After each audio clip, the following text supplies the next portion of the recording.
More on this video in a bit, but first, this is all really just a story about a guy and his girlfriend, Keith and Nancy, and Keith's decision after about 20 years. So you're a slow and methodical type? Yeah. To put a ring on it. We moved in together about 2 years ago, and, we haven't killed each other, so.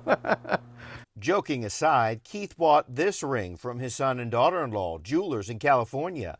He planned an RV trip to Box Canyon in Colorado, and somewhere along this walkway, Keith was going to surprise Nancy with the engagement ring. But there was a problem. It never showed up. Even though a USPS tracking document states that on August 15th at 1:09, the ring was delivered to an individual. And that's where this video comes in. On that same day and time, Keith says his security footage shows the truck pulling up to the box, but no hand delivery. Either it didn't get delivered, or somebody stole it out of the mailbox. It wouldn't be unheard of because just across the street and down the road, at this bank of mailboxes for a subdivision, there were at least 2 documented cases of mail thefts in that same time period captured on cameras. Like this couple with a crowbar, and this woman on another night. But Keith really has no idea what became of his ring. And making matters worse, even though the jewelers insured the ring for $3,000 through USPS, the post office denied their attempts to collect the money. So, after months with no progress, Keith contacted the KVU defenders. I reached out to the United States Post Office. The agency refused my request for an interview, but within days, USPS paid the $3,000. I want to thank KVU for the help they gave. Which may have just added to the pressure the couple was already putting on the post office. So now, with the money, Keith bought this second ring, putting the postponed proposal back on track. People are like, oh, have you set a date? I'm like, hell, we haven't got engaged yet.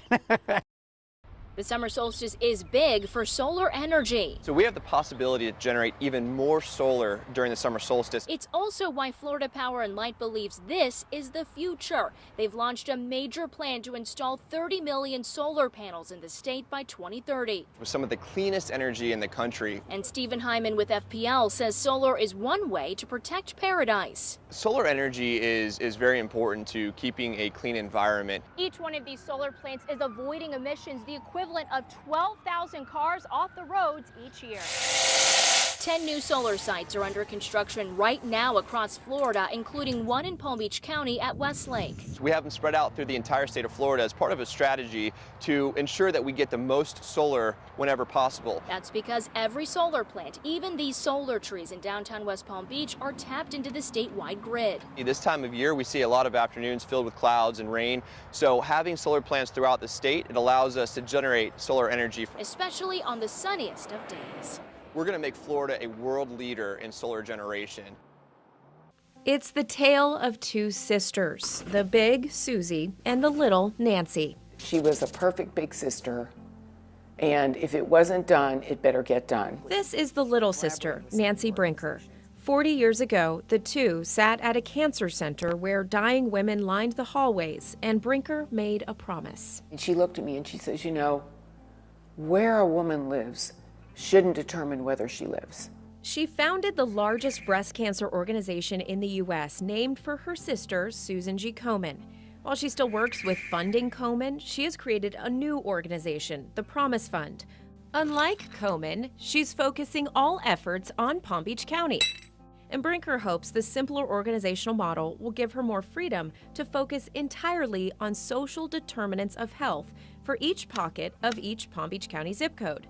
They're a microcosm of cultural beliefs and issues, made even more complex with tens of thousands of people moving to the state following disasters like Hurricane Maria. We're not building a big labyrinth of a national charity. We're building a model of how a community can survive. Cancer is not just a medical issue. A woman with or without health insurance may struggle to pay for screenings.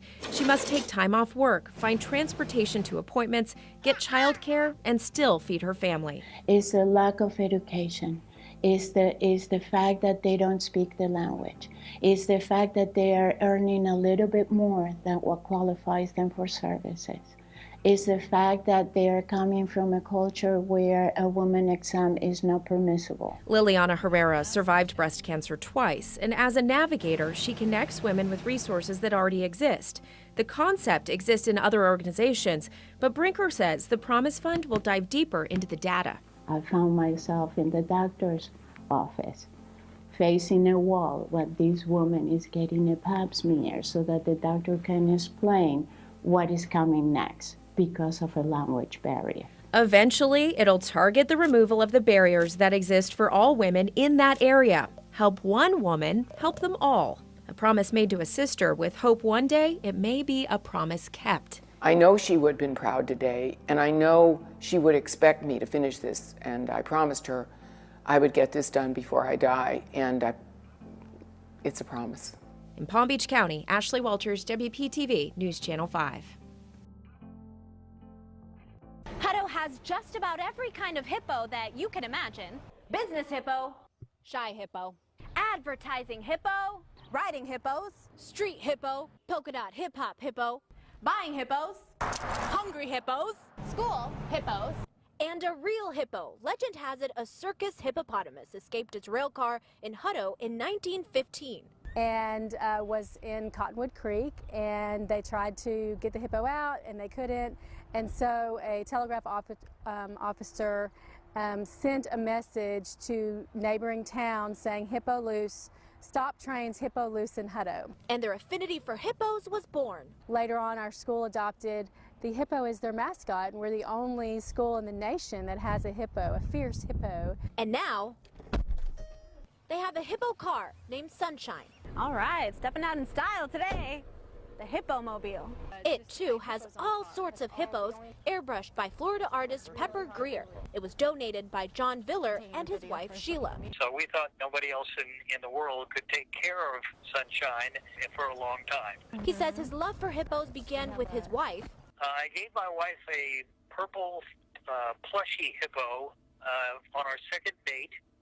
And after that, we didn't do very much, but as soon as we were able, we began to buy additional hippos.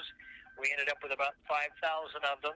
They're part of a group of hippo fans called Hippolotovus who visited Hutto a few years ago. Just the whole attitude impressed us. And they think Hutto is the happiest place for this hippo to be. Meanwhile, the city says they'll use Sunshine for parades and festivals. In Hutto, Rebecca Trejo, KVUE News. An active shooter inside an office building. 15-year-old David Reddick is doing his best to stay focused and calm. You don't have a lot of time to react to certain things. His teammates, including 19-year-old Jamie DiPaolo, are right behind him in subduing the suspects. Doing this helps me feel a lot more confident. It's all a simulation, but it's life-changing training and perspective these students are getting at a young age. Being more than just a person in a uniform. Palm Beach Gardens officers are hosting the statewide Police Explorers competition. Retired Cop Jay Smith says these teens are shown what a day in the life of an officer is really like. We have a crisis intervention, which is sometimes a domestic case. It could be something different. We do traffic stops. In these active shooter scenarios, one of the biggest challenges for police is not knowing where the bad guy could be hiding. At the end of the day, this is just training. When you're on the street and it's real, it's real. The students are fitted with their own uniforms, protective gear, and blank rounds. Smith says this experience is teaching kids to bridge the gap between officers and communities. To have a better understanding, and not just the understanding of what they hear from other people or what they see in the media. This program does help bring law enforcement and regular youth together. Learning that it's not just a job, it's more about being with the community. Class time looks a lot different this year for so many families. Why don't you go ahead and get your math book out? Here at the Barbie house, where the playroom is now a classroom for all 4 kids, home is school. Why don't you work right here? The decision to homeschool wasn't easy. But we just felt it was the right thing to do, schedule-wise. I couldn't imagine having to keep up with the schedule of virtual. I felt like doing things in our timing was better when you've got multiple kids. At first, it was even harder on the kids who were attending school in Round Rock ISD. I was the one who was bummed the most. I was like devastated. I was so upset. Noelle and Stacy Barbie are products of public schools themselves. But with a 5, 9, 10, and 12-year-old, homeschooling was their best option. But day by day, we're going to make the best decision for our family. The Barbies aren't alone. Round Rock ISD has 2,500 fewer students than last year. That's a very real concern. In Round Rock ISD, the students we've lost, that translates to a $13 million budget deficit. Across the country and here in Central Texas, public schools report declining enrollment. In our 5-county metro area, the largest school district, Austin ISD, has seen the greatest decline. In fact, for years, Austin ISD has been losing students as families move out of the city. But this school year, AISD has recorded its biggest drop in enrollment ever, down 5,600 students. Then there are the areas with growing suburban populations, like Leander, where enrollment is also down. 1,100 fewer students this year at Leander ISD. Pflugerville and Hayes CISD report the smallest declines. Public schools are generally funded by states on a per-student basis, and school districts must submit an official enrollment count, typically in October, to determine their funding for the next year. The Texas Education Agency agreed to extend funding to public schools through the end of 2020, which keeps school funding at last year's levels. But the big concern now is what happens after December. Like most area school districts, 80% of Round Rock ISD's budget goes to personnel. And even though the district operates with a surplus, no one knows when all the students will return. So there's a real possibility of cuts. We're going to have issues as students are going to return. And if we've had to make staffing changes and then they return, it's just a disruption. And we also know that when students return, we're going to have a COVID learning slide to deal with. And that means intervention, and that means more resources. As for whether the Barbies' decision hurts Round Rock ISD where their children attended, it's a good question. I mean, it's a question we haven't really considered because we're doing what's the best for our family. The learning curve is great, even for families like the Barbies that have had the luxury of working and schooling from home. But they also know they're not alone. Actually, in our inner circle, we know 5 families that are homeschooling their kids. At least 16 kids I know that's just in our inner circle that's homeschooling our kids. It's hard to ignore the newfound freedom and flexibility schooling from home has brought many families like theirs. 12-year-old Jeremiah, who dreaded the decision to homeschool at first, has found his niche. This week's gonna be an amazing week. On top of his schoolwork, he's now creating weekly news broadcasts from home. It's just my favorite part of history. And the homeschool environment has brought out so much the Barbie family didn't expect. I got my 12-year-old helping the littles, and it's, for me, that's been really cool, is for all of them to help each other. So that's been surprising for me, is it's not just about me being the teacher, it's all of us doing it together.